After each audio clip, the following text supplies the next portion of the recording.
Assalamualaikum warahmatullahi wabarakatuh. Alhamdulillahillazi an'amana bi ni'matil iman wal islam.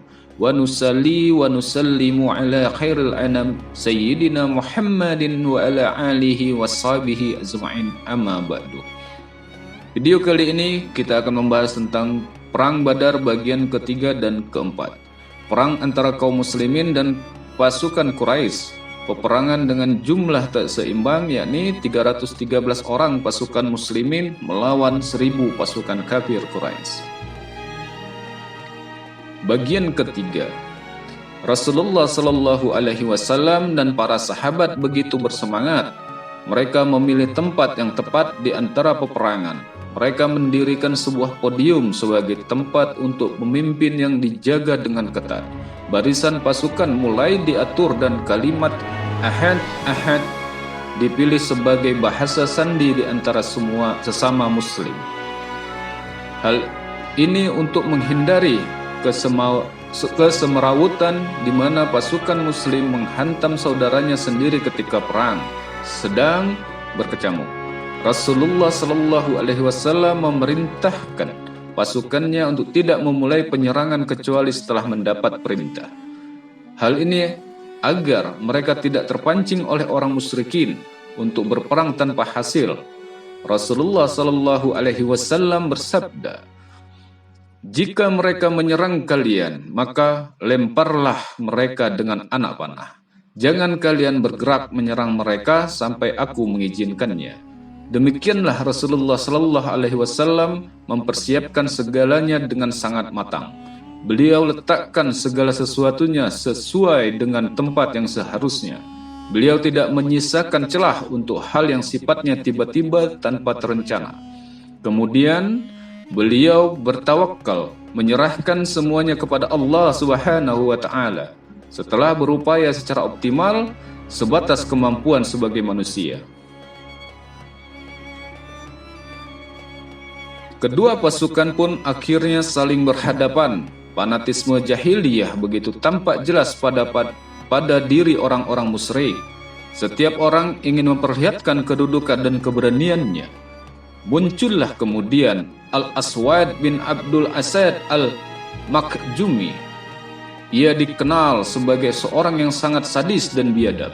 Dengan nada tinggi ia menentang, "Aku berjanji kepada Tuhan bahwa aku akan meminum dari kolam mereka, yaitu kolam yang dibikin oleh orang-orang muslimin, atau aku akan menghancurkannya, atau aku akan mati karenanya." Ia pun menyerang kolam tersebut. Hamzah bin Abdul Muttalib segera bergerak. Ia ayunkan pedangnya hingga menebas setengah dari kaki bagian bawahnya sebelum ia sempat sampai ke kolam tersebut. Namun demikian keangkuhan sumpahnya, ia merayap. Hamzah pun langsung menenggelamkannya di dalam kolam. Utbah bin Rabi'ah terpancing emosinya. Ia ingin menunjukkan keberaniannya. Tampil pula bersamanya saudaranya Saibah dan anaknya Walid. Ia pun menentang untuk berduel. 3 orang pemuda dari kalangan Ansor gugur di hadapan mereka. Rasulullah Shallallahu Alaihi Wasallam pun kembali menjawab tantangan mereka. Maka majulah Ubaidah bin Al-Harits, Hamzah bin Abdul Muttalib, dan Ali bin Abi Thalib. Semuanya adalah dari keluarga Rasulullah Shallallahu Alaihi Wasallam. Beliau mengutamakan kemampuan mereka atas dasar keberanian dan pengalaman mereka dalam berperang, sudah sangat masyhur. Dengan izin Allah Subhanahu wa Ta'ala, akhirnya mereka berhasil mengalahkan orang-orang Quraisy. Semangat kaum muslimin kembali terdongkrak dan kekuatan orang-orang kafir pun mulai berjatuhan. Ubaidah atau prajurit yang paling muda berhadapan dengan Utbah. Hamzah berhadapan dengan Saibah, sementara Ali berhadapan dengan Walid bin Utbah. Hamzah tidak mengulur-ulur waktu untuk membunuh Saibah. Demikian pula halnya yang dilakukan oleh Ali terhadap Walid. Berbeda dengan Ubaidah, baik ia maupun Utbah sama-sama terluka.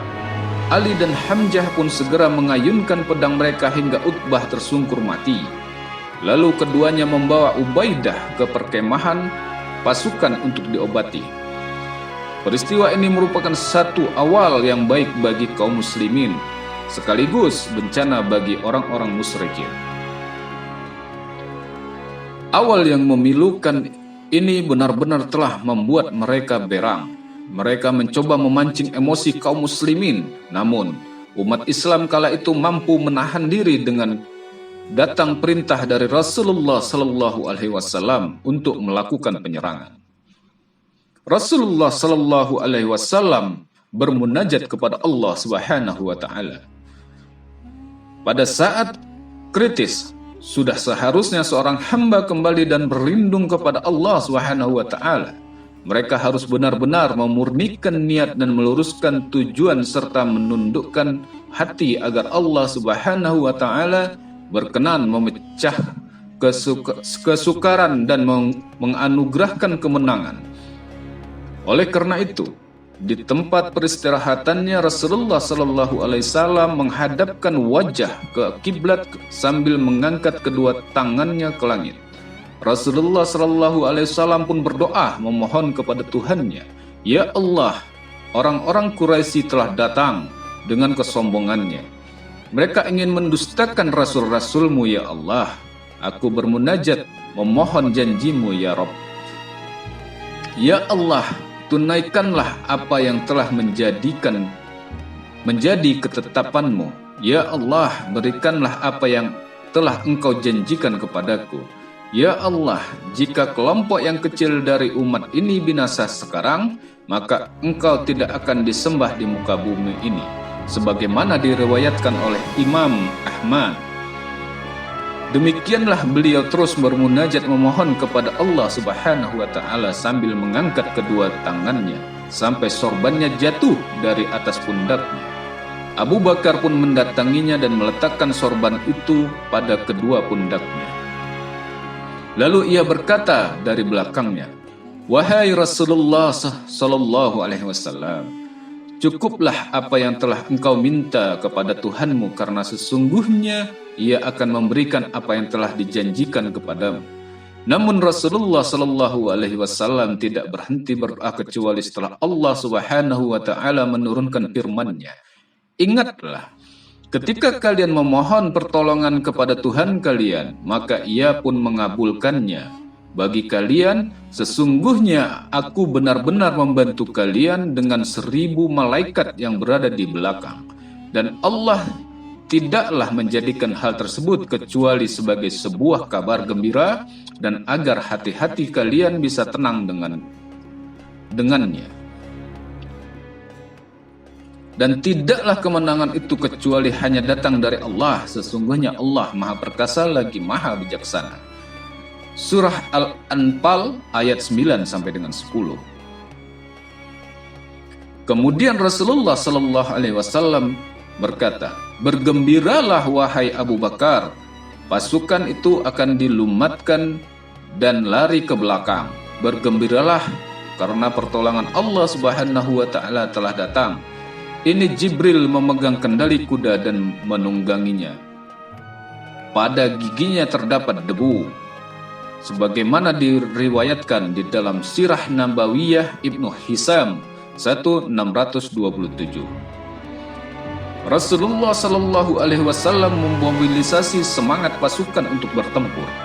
Meskipun Allah Subhanahu Wa Taala menjamin kemenangan bagi dirinya, namun Rasulullah Sallallahu Alaihi Wasallam tidak tinggal diam menunggu pertolongan dari langit, karena beliau benar-benar sadar bahwa kemenangan tidak akan datang kecuali dengan mengikuti semua perintah dan ketentuan Allah Subhanahu Wa Taala, persiapan yang matang dan kejujuran hati.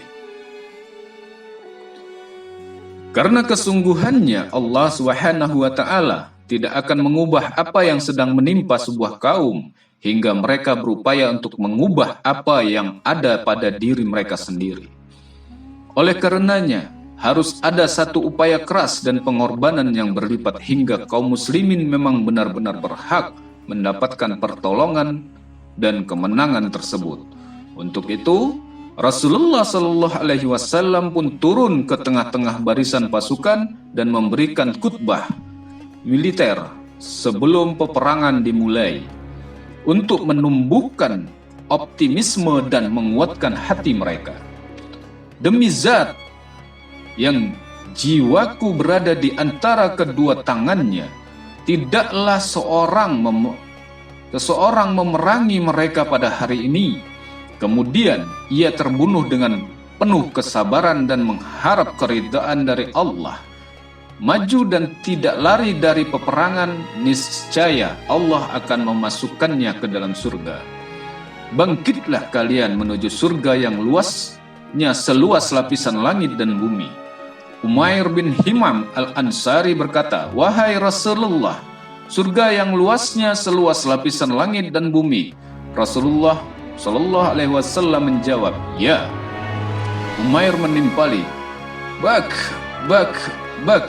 atau ridho. Rasulullah Shallallahu Alaihi Wasallam berkata, "Mengapa engkau mengatakan bak?" Umair menjawab, "Tidak, demi Allah, wahai Rasulullah, aku hanya berharap agar aku akan menjadi penghuninya." Rasulullah Shallallahu Alaihi Wasallam menjawab, "Engkau akan menjadi penghuninya seperti apa yang diriwayatkan oleh Imam Muslim 239. Kemudian Umair mengeluarkan beberapa buah kurma dari tempat anak panahnya yang terbuat dari kulit. Ia pun mulai memakannya satu persatu, lalu berkata, "Seandainya aku masih hidup hingga aku memakan seluruh kurma ini, untuk itu adalah kehidupan yang sangat panjang sekali." Kemudian ia pun melemparkan kurma-kurma yang ada di tangannya dan berkata, "Berpacu menuju Allah tanpa perbekalan, kecuali takwa dan amal untuk hari akhir, serta bersabar di dalam jihad karena Allah. Semua perbekalan pasti akan habis kecuali takwa, kebaikan, dan keteguhan." Peperangan.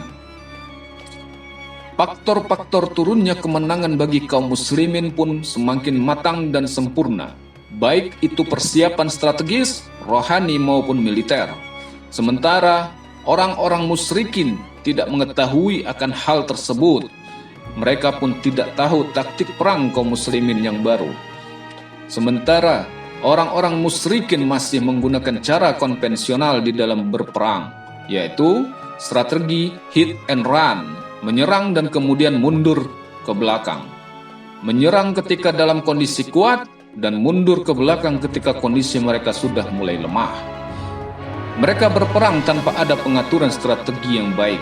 Semuanya berdasarkan atas fanatisme, kebencian, serba semrawut. Sementara itu, kaum muslimin tetap diam sambil menembaki mereka dengan anak panah. Mereka tidak melakukan penyerangan, menunggu perintah dari Rasulullah Sallallahu Alaihi Wasallam. Sehingga banyak pasukan musyrikin yang tewas berjatuhan, terkena anak panah kaum muslimin. Hal ini pula lah yang membuat semangat mereka semakin lemah, dipenuhi rasa takut. Ketika itulah Rasulullah Sallallahu Alaihi Wasallam turun di tengah-tengah pasukannya untuk melihat persiapan terakhir mereka sebelum melakukan penyerangan, sekaligus untuk memimpin sendiri peperangan tersebut. Kemudian beliau memerintahkan pasukannya untuk bergerak maju menghadapi pasukan Quraisy. Mulailah hunusan pedang umat Islam menebas satu persatu kepala orang-orang kafir yang selama ini melakukan pembangkangan penuh kesombongan. Umat Islam benar-benar menunjukkan satu keberanian yang sangat luar biasa. Dan ketika peperangan semakin memuncak hebat, Rasulullah Sallallahu Alaihi Wasallam justru maju ke depan barisan. Ali bin Abi Thalib berkata, "Jika keadaan semakin genting dan pandangan mata memerah, maka kami pun berlindung di dekat Rasulullah Sallallahu Alaihi Wasallam.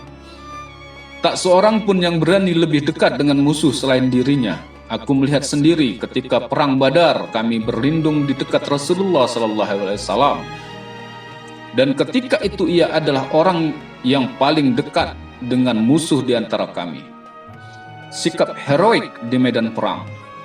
Sikap heroik dan jiwa kepahlawanan di medan perang ternyata bukanlah monopoli sahabat-sahabat senior dan pemimpin pasukan semata. Namun, hal tersebut ternyata juga menular kepada sahabat-sahabat yang masih belia, yang memang belum memiliki pengalaman perang sebelumnya.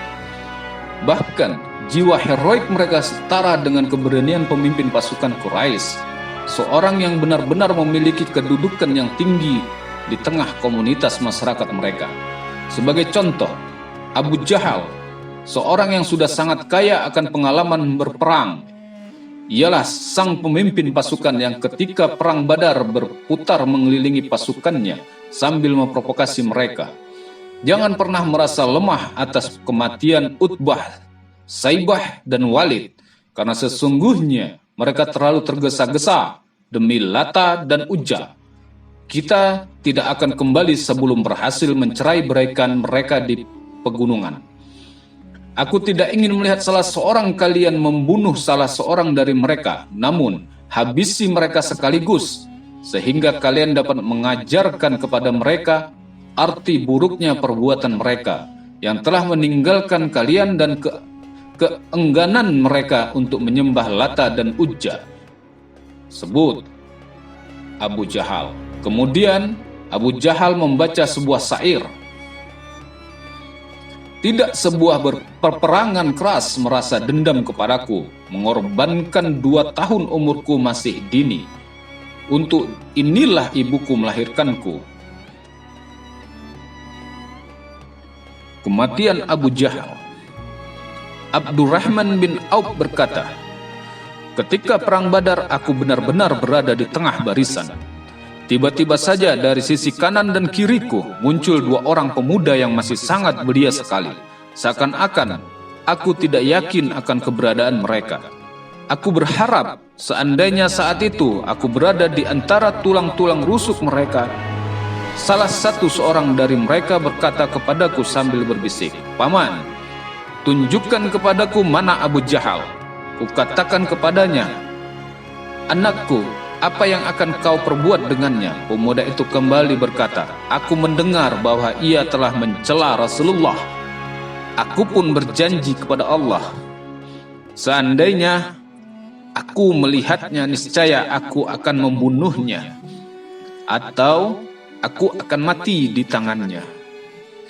Aku pun tercengang kaget dibuatnya. Lalu yang lainnya langsung memelukku dan mengatakan hal yang sama kepadaku. Seketika itu aku melihat Abu Jahal berjalan di tengah kerumunan orang. Aku berkata, "Tidakkah kalian lihat? Itulah orang yang kalian tanyakan tadi." Mereka pun saling berlomba mengayunkan pedangnya hingga keduanya berhasil membunuh Abu Jahal. Dalam satu riwayat, Abdurrahman bin Auf berkata, "Aku akan merasa senang sekali seandainya aku berada di antara mereka berdua, maka kutunjukkan kepada mereka yang mana Abu Jahal." Mereka meluncur layaknya 2 ekor elang hingga mereka berhasil membunuhnya. Kedua pemuda belia itu adalah anak Aprah, Abdullah bin Mas'ud, mendapati Abu Jahal dengan sisa-sisa napas terakhirnya. Kemudian ia pun langsung membunuhnya. Anas bin Malik berkata, Rasulullah Shallallahu Alaihi Wasallam pernah mengatakan, "Siapa yang pernah melihat apa yang telah dilakukan oleh Abu Jahal?" Ibnu Mas'ud menjawab, "Saya wahai Rasulullah."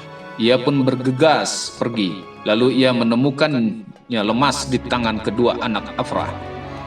Ibnu Mas'ud berkata, "Aku pun menarik jenggotnya dan kukatakan, 'Engkau Abu Jahal.'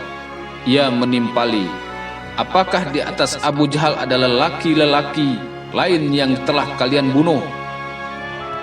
Sebagaimana diriwayatkan di Ar-Rahiq Al-Maktum halaman 245. Kemudian ia pun membunuhnya lalu memberitahukannya kepada Rasulullah Sallallahu Alaihi Wasallam. Tewasnya pemuka Quraisy. Peperangan Badar pun ternyata menyisakan kepahitan bagi para pemuka dan pembesar Quraisy seperti Utbah, saudaranya Saibah, dan anaknya Walid. Demikian pula bagi Abu Jahal, Jama'ah bin Al-Aswad, Nabih dan Munabbih, Umayyah bin Kalab, serta Abu Al-Buhturi. Terbunuhnya Umayyah bin Kalab. Umayyah bin Kalab merupakan salah seorang pemuka Quraisy di kota Mekah yang pernah menyiksa Bilal dan orang-orang mukmin yang tinggal di sana. Peperangan benar-benar telah membuatnya kehilangan akal dan pikiran, sampai-sampai ia berteriak-teriak meminta pertolongan agar menyelamatkan dirinya dari tengah peperangan tersebut. Abdurrahman bin Auf berkata, "Aku berpapasan dengan Umayyah bin Kalab. Ia berdiri bersama anaknya dengan penuh kebingungan. Waktu itu aku membawa beberapa buah baju besi yang telah menjadi harta rampasan perangku. Ketika ia melihatku, ia pun memanggilku. 'Wahai hamba Tuhan.' Ya, jawabku, 'Apakah engkau akan menjadikan kami berdua sebagai tawanan perang? Diriku lebih baik dari baju-baju besi yang ada di tanganmu itu. Barang siapa yang menawanku, maka niscaya aku akan menebusnya dengan unta yang banyak susunya.' Abdurrahman berkata, kulemparkan baju besi itu dan kurai tangan mereka berdua. Sementara itu ia berkata, aku tidak pernah melihat situasi seperti hari ini sebelumnya.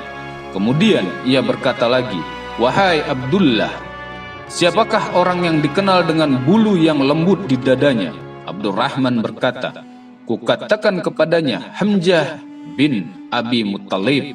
Lalu ia berkata, itulah orang yang telah menaklukkan ini dan itu kepada kami.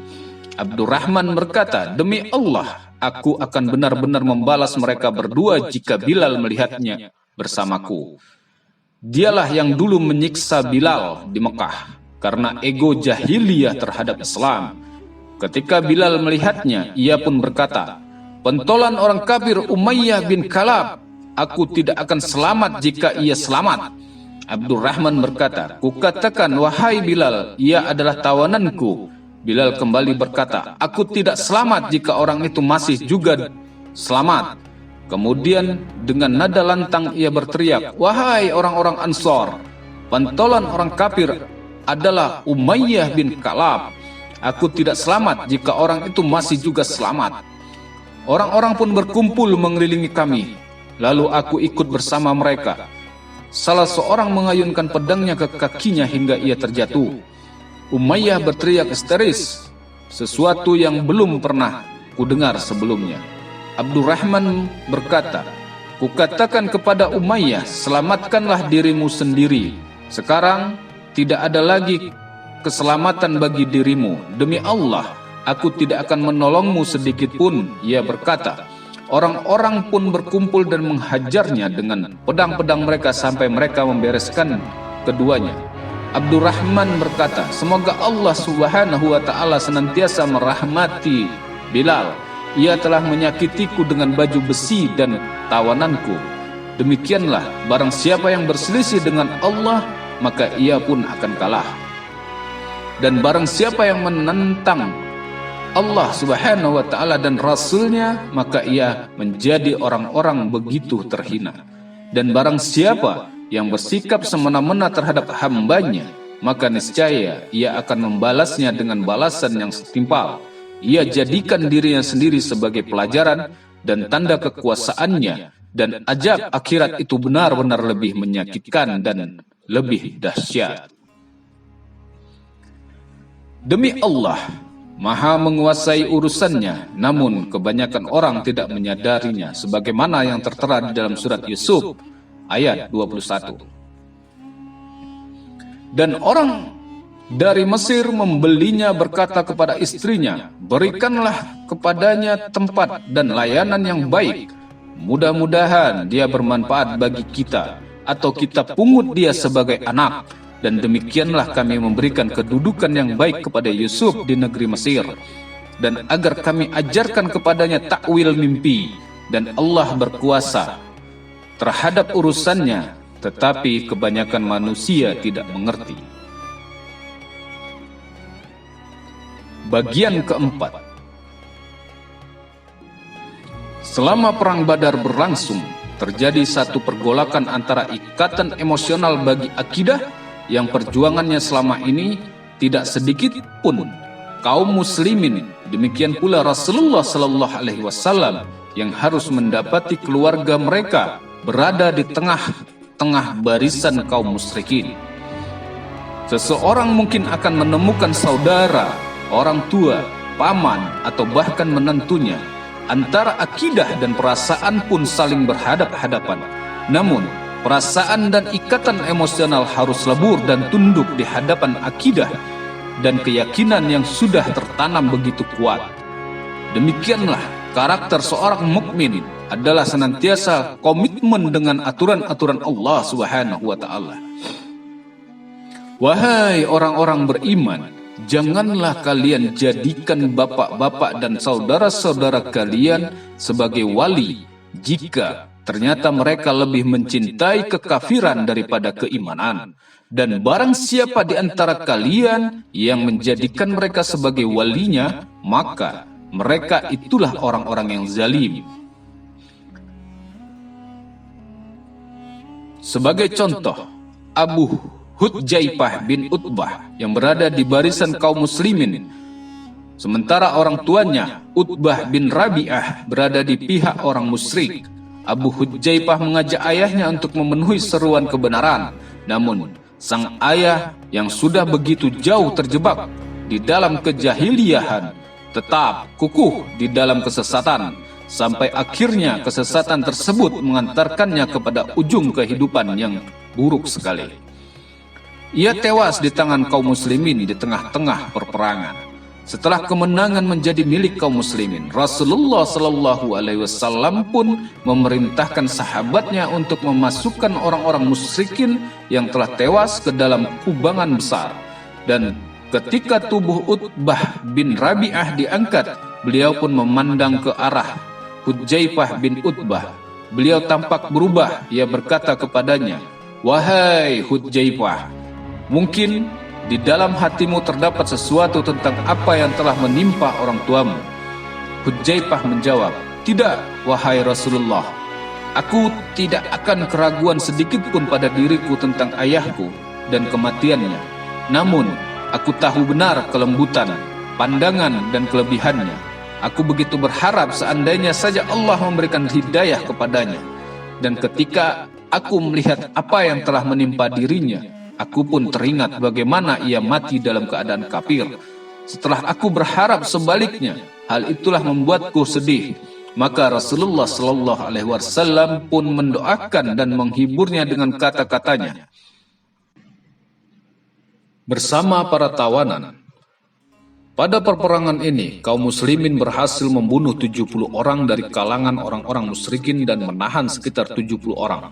Rasulullah sallallahu alaihi wasallam memerintahkan untuk membunuh 2 orang tawanan karena permusuhan dan kebencian mereka yang sudah di luar batas. Selain mereka berdua adalah orang-orang yang paling banyak melakukan kelaliman. Status keduanya lebih sebagai penjahat perang, bukan lagi sebagai tawanan perang.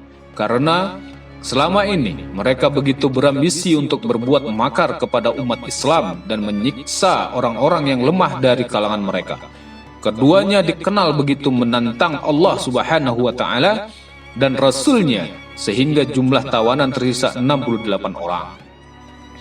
Rasulullah sallallahu alaihi wasallam meminta pendapat para sahabatnya seputar apa yang akan mereka perbuat terhadap tawanan perang tersebut. Umar bin Khattab berkata, "Wahai Rasulullah, mereka telah mendustakan, memerangi dan mengusirmu.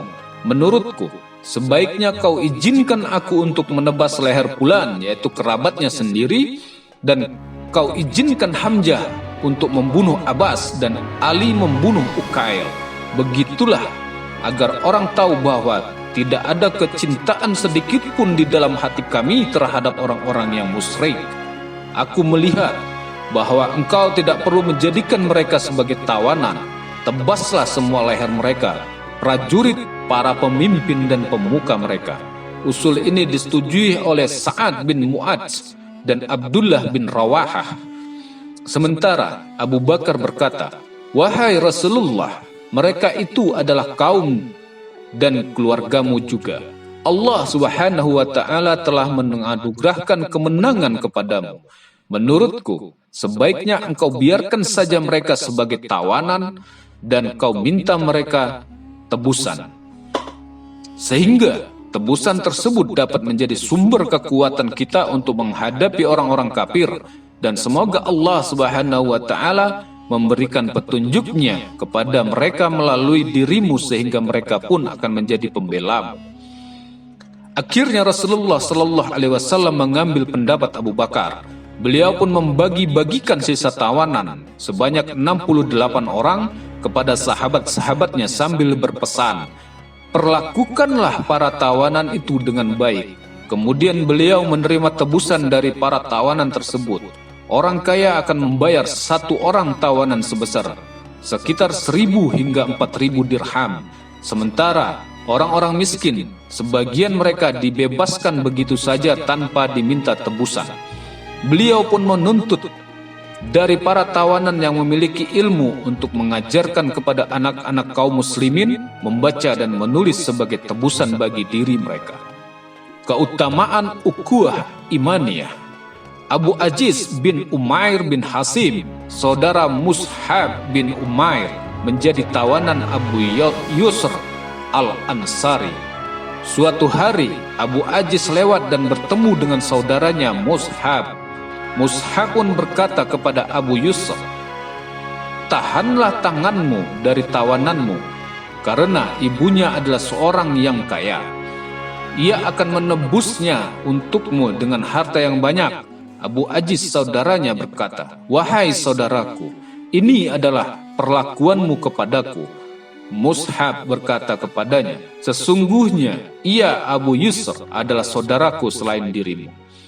Dan ketika tebusannya diminta, ibunya bertanya beberapa tebusan terbesar yang diberikan untuk menebus orang Quraisy. Maka dikatakan kepadanya 4.000 dirham. Wanita itu pun mengirim 4.000 dirham dan menebus anaknya.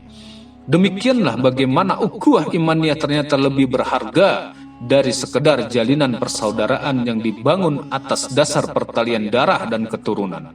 Karena ukhuwah imaniyah adalah persaudaraan yang dibangun di atas kebenaran dan di jalan Allah Subhanahu wa Ta'ala. Menantu Rasulullah menjadi tawanan perang. Abu As bin Rabi bin Abdul Ujjah tertawan ketika perang Badar. Ia adalah menantu Rasulullah Sallallahu Alaihi Wasallam. Suami dari putri beliau, Zainab Abu As, merupakan orang Mekah yang cukup diperhitungkan dari segi harga, kejujuran, dan perdagangannya. Ibunya adalah Halah binti Khuwailid, saudara perempuan Khadijah binti Khuwailid. Khadijahlah yang dulu meminta kepada Rasulullah Sallallahu Alaihi Wasallam agar menikahkan lelaki itu kepada putri beliau Zainab. Khadijah sudah menganggapnya seperti anak sendiri, dan karena pertimbangan itulah Rasulullah Sallallahu Alaihi Wasallam tidak menolak permintaan istrinya tersebut. Hal ini terjadi sebelum beliau diangkat menjadi seorang nabi. Namun, ketika wahyu telah diturunkan kepada Rasulullah Sallallahu Alaihi Wasallam dan orang-orang Quraisy pun mulia memusuhinya, Abu Lahab berkata, buatlah Muhammad sibuk dengan dirinya sendiri dan ceraikanlah putri-putri dari suami-suami mereka. Ia pun memerintahkan putranya Utbah. Hingga akhirnya ia menceraikan putri Rasulullah Sallallahu Alaihi Wasallam. Ia juga mendatangi Abu As bin Rabi'ah dan memintanya untuk menceraikan Zainab. Ceraikanlah istrimu. Setelah itu kami akan menikahkanmu dengan perempuan Quraisy mana saja yang kau inginkan. Abu As menjawab, tidak, demi Tuhan, aku tidak akan menceraikannya. Aku tidak ingin wanita Quraisy menggantikan istriku. Rasulullah Sallallahu Alaihi Wasallam memuji sikapnya kala itu. Dan ketika penduduk Mekah membawa tebusan bagi tawanan perang, Zainab pun membawa harta untuk menebus suaminya Abu As. Ia membawa sebuah kalung yang dihadiahkan oleh ibunya Khadijah ketika ia menikah dengan Abu As. Ketika Rasulullah Sallallahu Alaihi Wasallam melihatnya, hatinya pun langsung ternyuh dalam. Beliau berkata, "Jika kalian bersedia untuk membebaskannya dan mengembalikan barang miliknya, maka lakukanlah." Sahabat menjawab, "Baiklah wahai Rasulullah." Mereka pun membebaskan Abu As dan mengembalikan kalung milik Zainab. Hal ini beliau melakukan karena Abu As membiarkan Zainab turut berhijrah ke kota Madinah. Rasulullah Shallallahu Alaihi Wasallam sendiri telah membebaskan beberapa orang tawanan perang tanpa ada tebusan ataupun bayaran sedikit pun, mengingat kondisi mereka yang menuntut untuk hal tersebut. Hasil Perang Badar. Perang Badar dengan seluruh hasil yang ia torehkan bagi sejarah harakah Islamiyah maupun sejarah umat manusia seluruhnya, telah menjadi sebuah pelajaran yang sangat jelas sekali bagi harakah Islamiyah maupun bagi perjalanan sejarah ke depan. Allah Subhanahu wa taala menyebut hari itu dengan nama Yaumul Furqani, Yaum Iltaqa al-Jama'an, atau hari pembeda, hari di mana dua kekuatan bertemu. Peperangan ini sendiri memberikan beberapa buah hasil penting antara lain. 1. Perang Badar merupakan pembatas di antara dua ikatan dan menjadi pembeda antara yang hak dan yang batil. Kekuatan umat Islam semakin kuat sehingga dataran Arab pun turut memperhitungkannya. Kebenaran muncul di permukaan dengan rambu-rambu akidah dan prinsip-prinsip dasar yang dibawanya. 2. Tergoncangnya kedudukan Quraisy di mata orang Arab, serta kegalauan penduduk Mekah di hadapan tamparan yang tak diduga tersebut. 3. Tampilnya umat Islam sebagai sebuah kekuatan yang memiliki arti dan mempengaruhi. Hal ini menyebabkan banyak kabilah yang tinggal di sepanjang jalur Mekah dan Syam membuat perjanjian kesepakatan dengan mereka. Dengan demikian, kaum muslimin sudah berhasil menguasai jalur tersebut. 4. Sebelum Perang Badar meletus, kaum muslimin mengkhawatirkan keberadaan orang-orang non-muslim yang tinggal di kota Madinah. Namun, setelah mereka kembali, ternyata kenyataan justru sebaliknya. 5. Semakin bertambahnya kebencian orang-orang Yahudi terhadap umat Islam. Sebagian mereka mulai menunjukkan permusuhan secara terang-terangan, sementara yang lainnya menjadi agen yang membawa berita seputar perihal kaum muslimin kepada orang-orang Quraisy serta memprovokasi mereka untuk menyerang umat Islam. 6. Aktivitas perdagangan Quraisy menjadi semakin sempit. Akhirnya mereka terpaksa menapaki jalur Irak melalui Najd karena takut apabila dikuasai oleh orang-orang Islam, dan jalur ini merupakan jalur yang panjang. 7.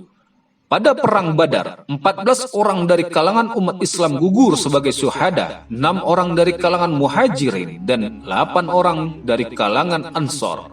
Sementara dari pihak orang musyrikin tewas sebanyak 70 orang dan 70 orang lagi berhasil ditawan. Kebanyakan dari mereka adalah pemuka dan pembesar Quraisy. Pelajaran dari Perang Badar.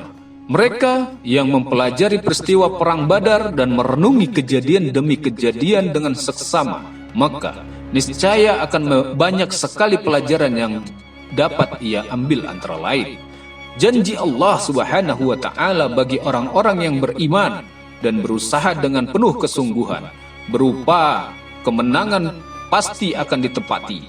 Apa yang ia inginkan pasti terjadi dan tidak satupun yang dapat menolaknya. 2. Sesungguhnya Allah Subhanahu wa taala tidak akan menegakkan yang hak dan meruntuhkan kebatilan kecuali melalui tangan orang-orang yang senantiasa sabar dan berjihad. 3. Kebersamaan, kesatuan garis komando, persatuan merupakan jalan yang akan mengantarkan kepada kemenangan dan keberhasilan. 4. Strategi perang yang baru serta persiapan yang matang merupakan salah satu faktor kemenangan di dalam peperangan. Hal inilah yang telah dilakukan oleh Rasulullah SAW pada Perang Badar. Beliau memerangi kaum musyrikin dengan strategi baru dan pengalaman dari kaum muslimin. 5. Kekokohan akidah mampu memberikan satu perasaan siqah yang sangat kuat, meningkatkan semangat dan mendidik prajurit sejati. Allah Subhanahu wa taala berfirman, berapa banyak kelompok dengan jumlah sedikit mampu mengalahkan kelompok dengan jumlah yang banyak dengan izin Allah, dan Allah benar-benar bersama orang-orang yang bersabar.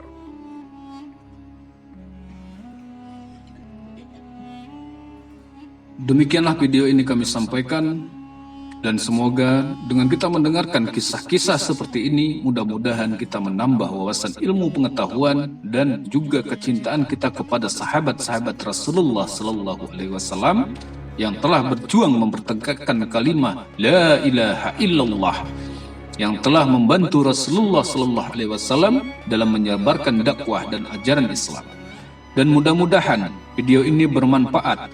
Wallahu a'lam bisawab. Assalamualaikum warahmatullahi wabarakatuh.